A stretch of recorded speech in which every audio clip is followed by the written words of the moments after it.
We've all seen the movies, the invincible Roman legionary, armor gleaming, holding the line against a barbarian horde. But that's a fantasy. The real secret to Rome's power wasn't glory or honor. It was fear. The greatest threat to a Roman soldier wasn't the enemy in front of him, but the centurion standing behind him, and the paranoia that crept in during the suffocating silence of the night.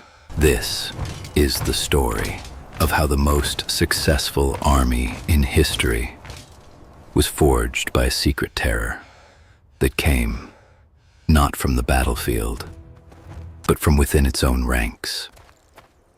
Imagine this. You've just marched 20 miles, carrying over 60 pounds of gear on your back. You haven't had a full meal, just hardtack and watered down wine. You're physically shattered. Your bones ache and every muscle screams. But your day isn't over. Now, you have to build a fortress every single night. A Roman legion on the march constructed a full-scale fortified camp, complete with a ditch, a rampart, and sharpened stakes. This wasn't optional. It was a machine-like routine of digging, lifting, and building, performed by men already at their absolute limit. After hours of this back-breaking labor, you finally get a few hours to rest. But sleep doesn't come easy, because soon you'll be on watch.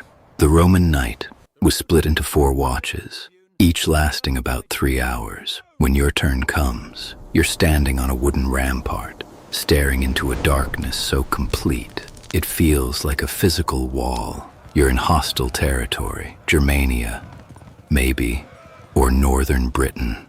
The wind stings your face. Every shadow moves. Every snapped twig sounds like a footstep. Your enemies, the so-called barbarians, are masters of the night. They don't need to launch a full-scale assault. They just need to make you think they will. A single arrow, a distant shout. It's a war of nerves, designed to make sure you face the next day already defeated in spirit.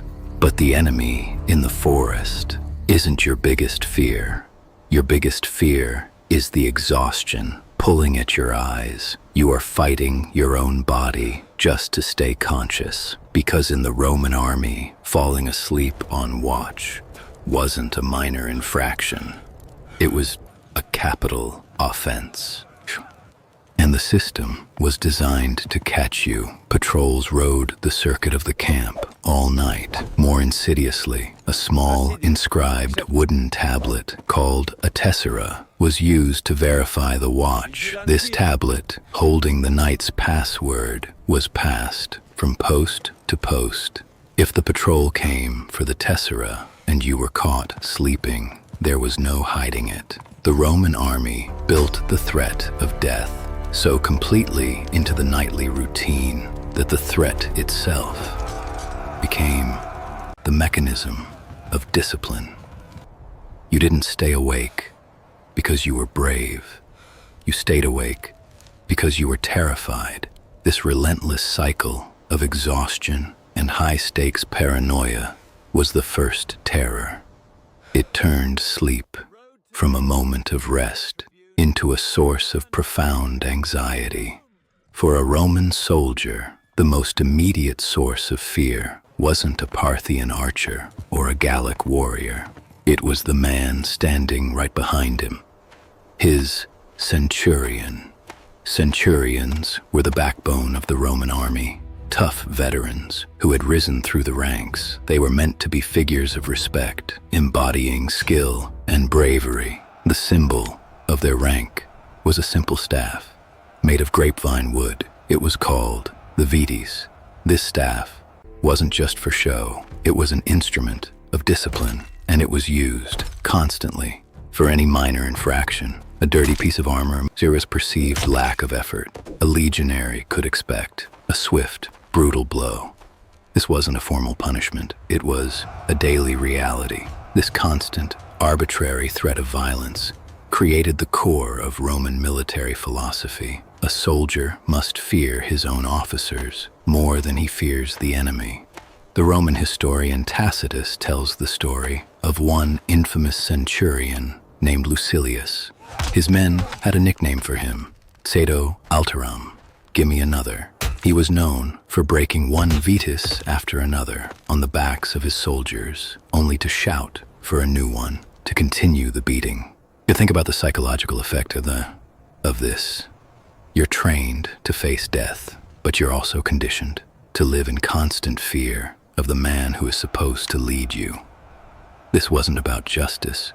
It was about control. The pain and humiliation were tools used to break a soldier's individual will and remold him into an unthinking part of the legion. Any instinct for self-preservation, any thought of questioning an order was literally beaten out of him. This ever-present threat of pain and public humiliation was the second terror. The first two terrors were constant, but the third was the most profound. It was the horror of being betrayed and murdered by your own comrades. This terror had two names, fustuarium and decimation. If a soldier was caught sleeping on watch, he faced fustuarium. The historian Polybius describes it clearly. A tribune would step forward and simply touch the condemned soldier with a wooden club. That touch was the signal. Instantly, every soldier in the camp, your tent mates, your brothers, would fall upon you with clubs and stones. They would beat you to death. If you survived, you weren't saved. You were exiled, cut off from your home, your family, your entire world. And then there was something even worse, decimation. If a unit showed cowardice, they were divided into groups of 10. One man, chosen by lot, was marked for death. And he wasn't executed by an officer. He was killed by the other 9 men in his group, forced to murder their own brother. The Roman commander, Marcus Licinius Crassus, famously used this method during the war against Spartacus. This was the ultimate psychological horror, turning soldiers into the executioners of their own friends. So why? Why create a system like this? Because it worked. The Roman army didn't eliminate fear. It controlled it. A soldier afraid of the enemy might run, but a soldier who fears his own side more than death itself will stand and fight. The fear of punishment had to be more immediate, more certain, and more terrifying than the chaos of battle. And it was. This brutal system broke the individual and rebuilt him as part of something else, a machine. We look at Rome and we see greatness, architecture, law, empire, but beneath it all was fear, silent, constant, inescapable fear. That was the true foundation of Roman power. Could you have survived even a week in a Roman legion? Or would the fear have broken you first? Let me know in the comments. And if you want more stories like this, subscribe and step deeper into the darker side of history.